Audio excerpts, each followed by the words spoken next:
இன்னல் இன்சான லஃபீ ஹுஸ்ர், மனிதன் நஷ்டத்தில் இருக்கின்றான். இல்லல்லதீன ஆமனூ, ஈமான் கொண்டு அமீலு ஸாலிஹாத்தி, நல்லவர்களை செய்து, வதவாஸவ் பில் ஹக்கி, சத்தியத்தை ஒருவருக்கொருவர் உபதேசம் செய்து, வதவாஸவ் பிஸ் ஸப்ர், பொறுமையை கொண்டு ஒருவருக்கொருவர் உபதேசம் செய்தவர்களை தவிர மற்ற எல்லா மக்களும் நஷ்டத்தில் இருக்காது. அல்லாஹ் தஆலா சொல்கிறான், அல்லாஹ் நஷ்டம் என்று சொல்வது உலகத்தின் நஷ்டமும் மறுபடியும் நஷ்டமும். மனிதன் உலகத்தின் நஷ்டத்தில் தப்பிக்க வேண்டும், மறுபடியும் நஷ்டம் தப்பிக்க வேண்டும். அதற்கு அல்லாஹ் வழியை சொல்லித் தருகின்றான். அதற்கு அல்லாஹ் சொல்லக்கூடிய சத்தியத்தில் காலத்தை மறுபடியும் குறிப்பிடுகின்றான். என்று சொன்னால் அல்லாஹ் தஆலா காலமாக இருக்கின்றான். அவன்தான் காலம் காலமாக படைப்புகளை படைத்து அவர்களுக்கு உணவளித்து அவர்களை பாதுகாத்து வளர்த்து கொண்டிருக்கின்றான். இன்னும் காலம் காலமாக பல கோடி பல ஆயிரம் கோடி வருடங்கள் அல்லாஹ் தஆலா இந்த மனிதனை வளர்க்கப் போகிறானாக இருக்கிறான். அல்லாஹ் தஆலா ஆக உலகத்தில் எல்லா ஜீவராசியும் உருவாகும், அல்லாஹ் உருவாக்குவான். அதை நம்முடைய லாபத்திற்காக அது வளரும், அது நம்முடைய லாபத்திற்காக அதை நாம் பயன்படுத்திக் கொள்வோம், நம்முடைய லாபத்திற்காக. அந்த படைப்புகள் எல்லாம் முடிந்து போய்விடும். ஆனால் மனிதன் இருக்கின்றானே, இவன் மட்டும்தான் அல்லாஹ்வின் கையால் செய்யப்பட்டவன். அல்லாஹ் தஆலா இவனை படைப்பதற்காக நாடிய பொழுது தன்னுடைய கையால் அல்லாஹ் தஆலா உலகத்திலிருந்து மண்ணை எடுத்து வர சொல்லி அல்லாஹ் கையால் செய்து பின்பு தன்னுடைய ரூஹை ஊதினான். இந்த மனிதன் இருக்கின்றானே அல்லாஹ்வுடைய கலீஃபாவாக இருக்கின்றான், அல்லாஹ்வுக்கு பிரதிநிதியாக இருக்கின்றான். இந்த மனித உயிர்கள் தான் அழியாமல் நிரந்தரமாக வாழக்கூடியது. அல்லாஹ் தஆலா நிரந்தரமாக வாழ வைப்பான். அவன் இந்த மனிதனை பற்றி அல்லாஹ் சொல்லும்போது சொல்கிறான், ஒரு மனிதா, இந்த உலகத்தை நான் உன்னை அனுப்பி வைத்திருக்கின்றேன், நீ என்ன செய்ய வேண்டும்? என்னை யார் என்று அறிந்து என்னை நீ வணங்கி வணங்க வேண்டும். இதுதான் வாழ்க்கை லட்சியம். உலகத்தில் வந்த பின்பு அல்லாஹ் கண்ணுக்கு தெரிய மாட்டான், வழக்கமாக கண்ணுக்கு தெரிய மாட்டார்கள், சொர்க்கம் கண்ணுக்கு தெரியாது, நரகம் கண்ணுக்கு தெரியாது. ஆனால் நம்ப வேண்டும். நம்பி என்ன செய்ய வேண்டும்? அல்லாஹ்வுக்கு வழிபடக்கூடிய உண்மையான முஸ்லீமாக நாம் வாழ வேண்டும். ஈமான் கொள்வது என்பது இஸ்லாத்திலே முதல் கடமை. அல்லாஹ்வை நம்ப வேண்டும், மறுமையை நம்ப வேண்டும், மலக்குமாரை நம்ப வேண்டும். இதே போன்று நம்முடைய கேள்விகள் கேட்கப்படும், மறுநாளிலே நம்முடைய நன்மையை இருந்து பார்க்கப்படும், நம்முடைய தீமையை இருந்து பார்க்கப்படும். நன்மை கனமாக இருந்தால் சொர்க்கத்துக்கு அல்லாஹ் அனுப்புவான், நம்முடைய தீமை கனமாக இருந்தால் நாம் நரகத்துக்கு சென்று விடுவோம். இந்த விஷயங்கள் எல்லாம் நம்ப வேண்டும். இதை நம்பினால்தான் ஒரு மூமினாக முஸ்லீம் ஆகும். அதற்கடுத்து அந்த முஸ்லீமாக இருக்கக்கூடிய மனிதன் என்ன செய்ய வேண்டும்? 5 கடமைகளாக இருக்கக்கூடிய தொழுகை, நோன்பு, ஸகாத், ஹஜ், இது போன்ற அல்லாஹ்வால் ஏவப்பட்ட கடமையெல்லாம் செய்ய வேண்டும். இதெல்லாம் ஒவ்வொரு மனிதன் மீதும் கடமையாக இருக்கின்றது. தன்னை படைத்த இறைவனை வணங்குவது அவனை படைத்ததனுடைய நோக்கமாக இருக்கின்றது. ஆனால் அல்லாஹ் தஆலா மற்ற எல்லா ஜீவராசிகளையும் படைத்திருக்கிறானே, அது வணங்கக்கூடிய விதத்திலே தான் படைத்திருக்கிறான். எல்லா அல்லாஹ் சொன்ன யுஸப்பிஹுலஹு மா ஃபிஸ் ஸமாவாத்தி வ மா ஃபில் அர்த், வானங்களில் இருக்கிற எல்லா பொருளும் அல்லாஹ்வை தஸ்பீஹ் செய்கிறது. வலா ரத்தபின் வலா யாபிஸன், காய்ந்ததாக இருக்கட்டும், அது ஈரமானதாக இருக்கட்டும், யாராக இருந்தாலும் சரி அல்லாஹ்வை திக்ர் செய்யாத எந்த ஜீவராசியும் அல்லாஹ் படைக்கவே இல்லை. அதை படைக்கும் போது அல்லாஹ் தஆலா அவனை வணங்குவது போன்று அல்லாஹ்வை திக்ர் செய்வதை போன்று அல்லாஹ் படைத்து விட்டான். ஆனால் மனிதனை மட்டும்தான் அல்லாஹ் தஆலா மறதியானாக படைத்திருக்கிறான். மனிதன் மட்டும்தான் மறதியான். இந்த மனிதனுக்கு மட்டும்தான் ஞாபகம் இருக்கிறது. இந்த மனிதன் மட்டும்தான் அல்லாஹ்வுக்கு மாறு செய்வதாக இருக்கிறான். எந்த ஜீவராசியும் அல்லாஹ்வுக்கு மாறு செய்வதில்லை. இந்த மனிதனுக்குள்ளாக கட்டுப்படக்கூடிய தன்மை வைத்திருக்கிறான், மாறு செய்யக்கூடிய தன்மை வைத்திருக்கிறான். அல்ஹமஹா ஃபுஜூரஹா வ தக்வாஹா, மனிதனுக்குள்ளாகத்தான் கட்டுப்படக்கூடிய தன்மை அல்லாஹ் வைத்திருக்கிறான், மாறு செய்யக்கூடிய தன்மை அல்லாஹ் வைத்திருக்கிறான். இந்த மனிதனுக்கு தான் சோதனை. எல்லா ஜீவராசியும் அல்லாஹ் யாருக்கு சொன்னால் மாறு செய்யக்கூடிய தன்மை இல்லை. அல்லாஹ் நமக்கு கட்டுப்படக்கூடிய தன்மையை கொடுத்து ஒவ்வொரு மனிதனும் தன்னை படைத்த இறைவனை வழங்குவதற்குரிய தௌஃபீக் அல்லாஹ் தந்திருக்கிறான். யாராக இருந்தாலும் சரி, நான் படைச்ச கடவுள் ஒருத்தர் என்ன கேட்டால் ஆமான்னு சொல்லுவாங்க, யாருமே இல்லைன்னா சொல்லுவாங்க. அது மாற்றுமத சோதராக இருக்கட்டும், யாராக இருந்தாலும் கேட்க, நீ படைச்ச கடவுள் ஒருத்தானப்பா, ஆமான்னு சொல்லுவாங்க. ஏன் இறைவனை ஏற்றுக்கொள்ளக்கூடிய விதத்தில் தான் எல்லாருடைய உயிர்களும் படைக்கப்படுகிறது. பின்பு என்ன செய்ய வேண்டும்? அல்லாஹ்வுக்கு செய்ய வேண்டிய கடமைகளை உணர வேண்டும். அல்லாஹ்வுக்கு செய்ய வேண்டிய கடமைகளை சரியாக வந்து அந்தந்த நேரத்தில் செய்ய வேண்டும். நபிகள் நாயகம் ஸல்லல்லாஹு அலைஹி வஸல்லம் சொன்னார்கள், அல்லாஹ் தஆலா கூறுவதாக, ஆதமுடைய மகனே, உன் மீது நான் 5 நேர தொழுகையை கடமையாக்கியிருக்கிறேன். யார் அந்தந்த நேரத்தில் அதை முறையாக நிறைவேற்றுகிறார்களோ அவருக்கு நான் சொர்க்கத்தை கொடுப்பதற்கு நான் பொறுப்பேற்றுக் கொள்கிறேன். அல்லாஹ் சொல்றான். அல்லாஹ் தஆலா 5 நேர தொழுகை கடமையாக்கியிருக்கிறான். யார் அதை நேரத்துக்கு சரியான முறையில் உரிய நேரத்தில் இமாம் ஜமாத்தோடு பெண்ணாக தொழுது கொண்டிருப்பார்களோ அல்லாஹ் அவருக்கு சொர்க்கம் தருவதாக வாக்களிக்கிறான். யார் அவ்வாறு நிறைவேற்றவில்லையோ அவர்களுக்கு என்னிடத்தில் எந்த விதமான வாக்குறுதியும் கிடையாது. நான் விரும்பினால் மன்னிப்பேன், விரும்பினால் தண்டிப்பேன் என்று அல்லாஹ் சொல்றான். அல்லாஹ் வணங்குவது கடமை. மற்றொரு ஹதீஸில் நபி நாயகம் சொன்னார்கள், எதுவரை ஒரு மனிதன் 5 நேர தொழுகையை பெண்ணாக தொழுது கொண்டிருப்பானோ ஷைத்தான் அவனை கண்டு பயந்து நடுநடுங்கி கொண்டிருப்பான். எப்பொழுது தொழுகை விஷயத்தில் அவன் அலட்சியம் காட்ட வைப்பானோ, தொழுகை விட வைப்பானோ, ஷைத்தான் அவன் மீது ஆதிக்கம் செய்வான் என்று நபி பெருமானார் ஸல்லல்லாஹு அலைஹி வஸல்லம் சொன்னார். உலகத்தில் ஒரு மனிதன் நிம்மதியாக வாழ வேண்டும் என்று சொன்னால் படைத்த இறைவனோடு தொடர்பு வைத்துக் கொண்டு அல்லாஹ்வுக்கு செய்ய வேண்டிய கடமைகளை பேரெல்லாம் செய்வதை கொண்டுதான் அந்த மனிதன் உலகத்தில் நிம்மதியாக வாழ முடியும். யாராவது அல்லாஹ் மறந்து வாழ்வார்கள் என்ன ஆகும்?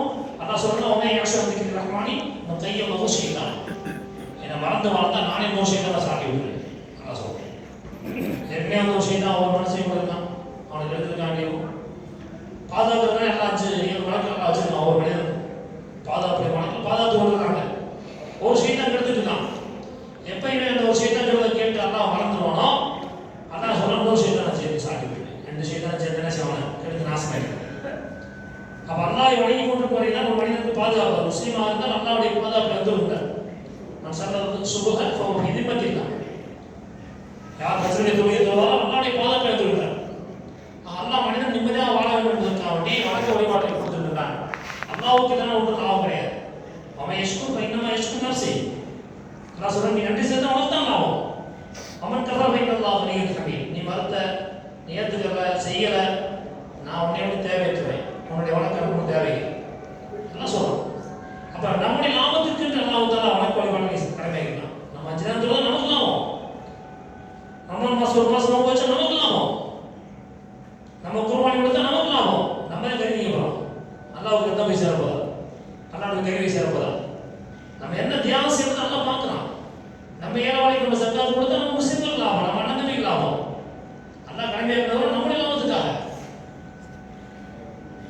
அல்லாஹ் தஆலா கடமையாக்கிற கடமைகள் ஒவ்வொரு கடமையும் நம்முடைய லாபத்துக்கான எல்லாம் கொடுத்துருக்கான். இதை செய்யறது கொண்டு தான் ஒரு மனிதன் லாபத்தை அடைய முடியும். இல்லை என்று சொன்னால் நஷ்டவாளி. வல் அஸ்ரி இன்னல் இன்சான லஃபீ குஸ்ர். மனிதா, நீ நஷ்டத்தில் இருக்க. நீ எதுவரையும் என்னை நம்பல, எனக்கு நீ கட்டுப்படல, நான் சொன்ன கடமை நீ செய்யலன்னு சொன்னால் நஷ்டப்பட்டுருவ. நீ செய்யறது கொண்டு லாபம் அடைய முடியும். அல்லாஹ் சொல்றான். அதோடு மட்டும் இல்லை, நபிகள் நாயகம் ஸல்லல்லாஹு அலைஹி வஸல்லம் எந்த சுன்னத்தான விஷயம் எடுத்து சொன்னாங்களோ, எந்த தீனுடைய உழைப்பை செஞ்சாங்களோ, எல்லா மக்களும் சத்தியத்தை கொண்டு போய் சேர்த்து எல்லா மக்களும் எனக்கு முஸ்லீம் ஆக்குனாங்களோ, தன்னுடைய சஹாபாக்கள் அதே போன்று தயார் செஞ்சு எல்லாரையுமே முழு உலகத்துக்கு அனுப்பி வச்சு முழு உலகத்துக்கு எல்லா மக்களையும் முஸ்லீம் ஆக்கிறதுக்காண்டி எல்லா முயற்சி செஞ்சாங்களோ, அதுக்காக தன்னுடைய முழு உலகம், உயிர், மான, மரியாதை எல்லாத்தையும் அர்ப்பணிச்சு நபி ஸல்லல்லாஹு அலைஹி வஸல்லம் சத்தியத்தை கொண்டு போய் சேர்த்தாங்களோ, அந்த வேலையை செய்யறது கொண்டு தான் நீ வெற்றி அடைய முடியும். தவாஸவ் பில் ஹக் சொல்றாங்க. ஏன்னா நபி இருந்தாங்க, உலகத்தை தீன் இருக்கும். நபி இருந்தாங்க, 23 வருஷம் பாடுபட்டாங்க, அரபு நாட்டினுடைய எல்லா மக்களும் முஸ்லீம் ஆகிட்டாங்க.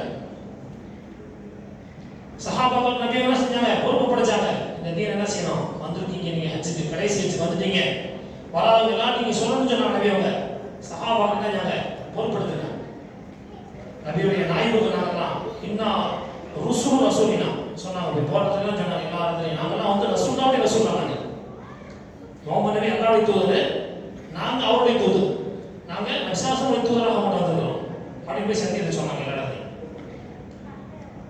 அப்ப இந்த தீனுடைய உழைப்பு செய்யறதுக்கு நபிக்கு பகரமாக இருக்குது.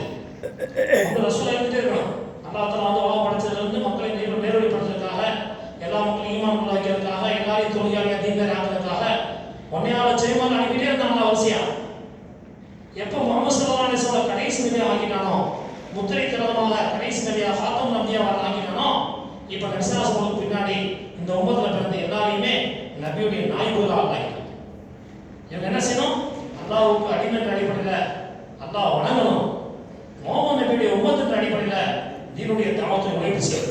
இந்த ரெண்டையுமே அல்லாஹ் இந்த உம்மத்துக்கு கடமையாக்கணும். அதான் இந்த சூரா அல்லாஹ் சொல்லி காட்டுறான். வல் அஸ்ர் காலத்தின் சத்தியமாக இன்னல் இன்சான லஃபீ குஸ்ர். மனிதன் எல்லாமே நஷ்டத்தில் ஆயிடுவான். எப்போ நஷ்டத்தில் ஆயிடுவான்? அவன் ஈமான் கொள்ளலனா, நல்லமல் செய்யலனா, நன்மை ஏவலனா. அடுத்த அல்லாஹ் சொன்னான் மூணாவது. சகோதரனே, நபி ஸல்லல்லாஹு அலைஹி வஸல்லம் காலத்திலிருந்து 600 வருஷம் வரையும் சத்தியத்தின் உழைப்பு சரியா செஞ்சுட்டே இருந்தாங்க.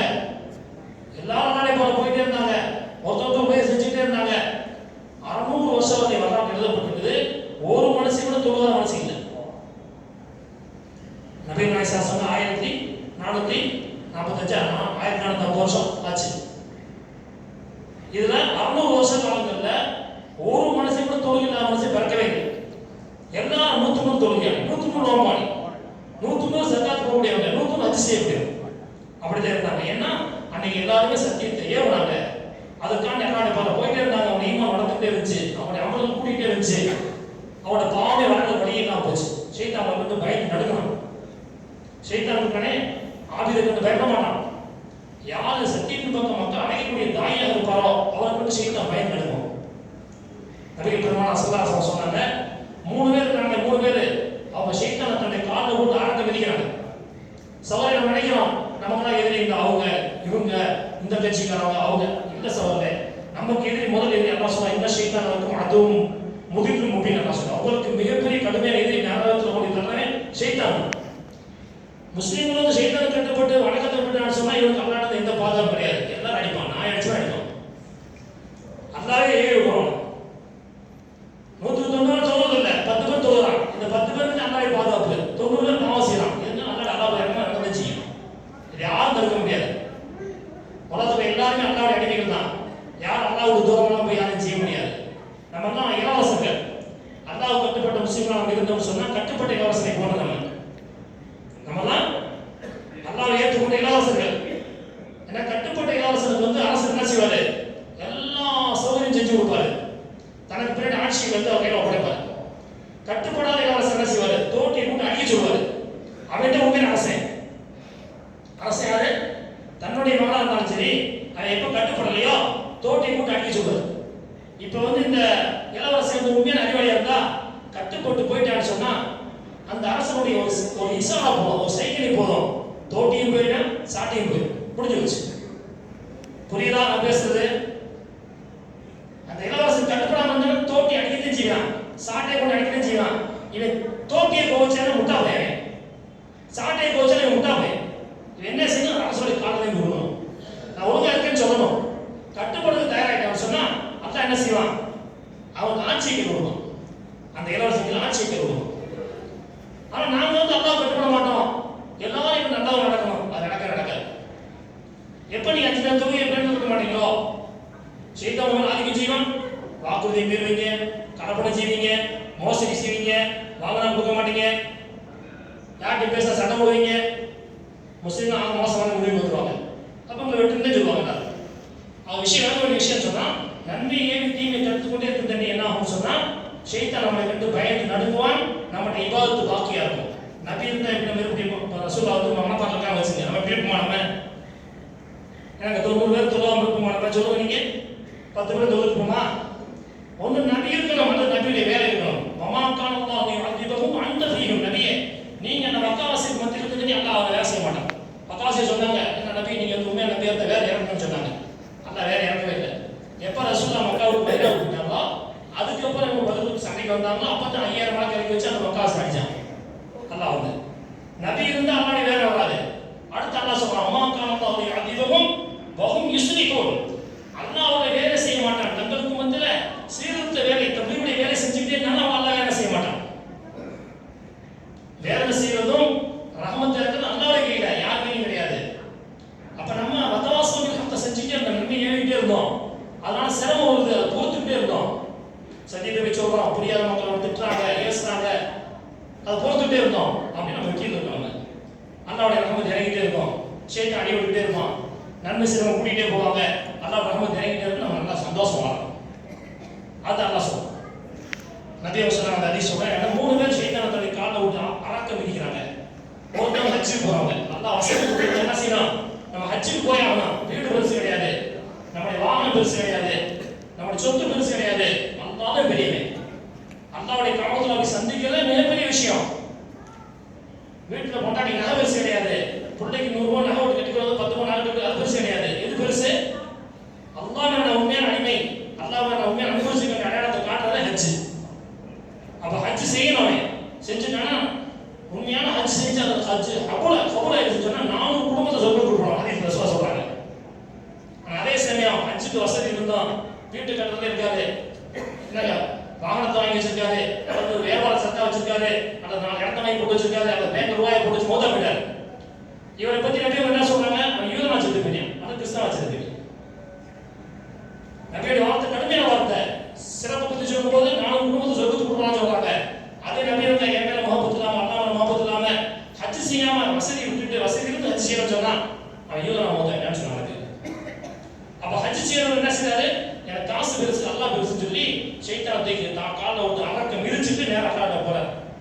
காபத்துல்லாஹ் போய் என்ன செய்யறாரு? ஹஜ் செய்யறாரு. 2வது மனிதர் யாரு? நபி அவங்க சொன்னாங்க, உம்ரா செய்யறாரு. அந்த அளவுக்கு வசதி இல்லைங்க எனக்கு. ஹஜ் செய்யறவங்க 5 லட்சம் 7 லட்சம் இல்லைங்க, 1 லட்சம் இருக்குங்க. உம்ரா போயிடும். 1 லட்சம் வச்சுக்கணும்னா என்ன செய்யணும்? உண்மையான முகப்பத்துக்கு அடியார் இருந்தா என்ன செய்யணும்? டக்குன்னு உம்ராக்கு போட்டு டக்குன்னு உம்ரா போயிடும். காபத்துல்லாஹ் பார்த்து நபி அவங்க பிறந்த ஊரு, அவங்க தியானம் செஞ்ச இடம், அந்த குர்ஆன் இறங்கின இடம், அல்லாஹ்வுடைய தஜல்லி இறங்கக்கூடிய அந்த காபத்துல்லாஹ் எப்படிப்பட்ட கல் நெஞ்சக்காரன். அவன் அந்த காபத்துல்லாஹ் பார்த்து அழுகணும்.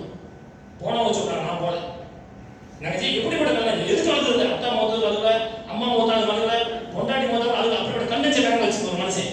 ஆனா அந்த காபத்துல்லாஹ் போட்டு அழுவோம், தன்னுடைய பாவத்தோட சொல்லுவோம், தௌபா செய்ய தௌஃபீக் கிடைக்கும். அதனால நபி சொன்னாங்க, உம்ராவுக்கு போங்க. உம்ராவுக்கு போனீங்கன்னா அல்லாஹ் உங்களுக்கு லாபம் கொடுக்குறான். ஷைத்தான் அவங்க காலில் வந்து மிதிக்கிறீங்க. 2வது அடுத்து அல்லாஹ்வுடைய பாதையில் போக முடியும். யார் அல்லாஹ்வுடைய பாதையில் போறாரோ அவர் தன்னுடைய ஷைத்தானை காலில் போட்டு அறக்க மிதிக்கிறார். நபி அவங்க சொன்னாங்க. இந்த ஹதீஸ் வந்து ஹஜ்ஜின் சிறப்பு எடுத்து பாருங்க. அவன் நம்முடைய ஷைத்தான் அவன் என்ன செஞ்சிருக்காங்க? தலையில உட்கார்ந்து ஒருத்தருக்கு துறை இல்லாம என்ன நம்ம தப்பு செய்யறோம், பொய் பேச வைக்கிறான், மோசடி செய்ய வைக்கிறான், துறையை விட வைக்கிறான். நம்ம துறையாளர்களே போச்சு ஷைத்தானுடைய ஆதிக்கத்துக்கு பலராயிட்டான். அவனுக்கு தெரியல. அதனால சொல்றாங்க அல்லாஹ் வந்து, மனிதனா நீ நஷ்டப்பட்டு போயிடுவீங்க, நஷ்டம் தான் இருக்கிறதா நீ ஈமான் கொண்டு நல்ல முயற்சி, நன்மையான விஷயத்துக்கு ஒத்துத்து ஏறிக்கிட்டே இருங்க. எங்க ஒரு தொழிலாளர் மனுஷன் 50 சொல்றாங்க, தொலைவாத்தான் எட்டாந்துமாங்க தொழிலாளர்கள் நமக்கு தான் போயிட்டு தொழிலாளர்கள் முதல் கடமை தொழிலாளர் தொழிலை சொல்லணும். யாரு நல்ல அறிவு ஞானத்தை கொடுத்துருக்காங்களோ, யாருக்கு கொஞ்சமா மறுமை பத்தி கவலை இருக்குதோ, அமல் செஞ்சுருக்காங்களோ, இவங்க எனக்கு என்ன போயிட்டாங்க சொன்னா அப்போ வந்து எப்படி நன்மை உருவாக உலகத்துல நன்மை உருவாக்குறத கொண்டு உருவாகும்.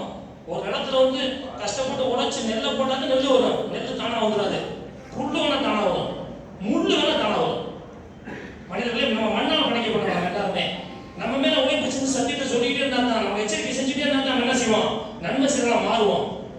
நன்மை செய்யறத சொல்றத விட்டு நம்ம ஒருத்தர் ஏறதை விட்டுட்டோம், கண்டிக்கிறத விட்டுட்டோம், ஏப்பா சொல்ல மாட்டோம் கண்டிக்கிறத விட்டுன்னு சொன்னா நம்மளை யார் கேட்க போறாங்க அப்படின்னு இந்த கோயில் மாடு மாதிரி தண்ணி சொல்ற மாதிரி நம்ம இஷ்டம் தருவோம். சும்மா வந்தா ஒரு நாள் வராமல் இருப்போம். இன்னைக்கு சும்மா குடும்பத்துக்கு 60 வராங்க, 40 வருது. அந்த அளவுக்கு சிரமம் ஆயிடுச்சு.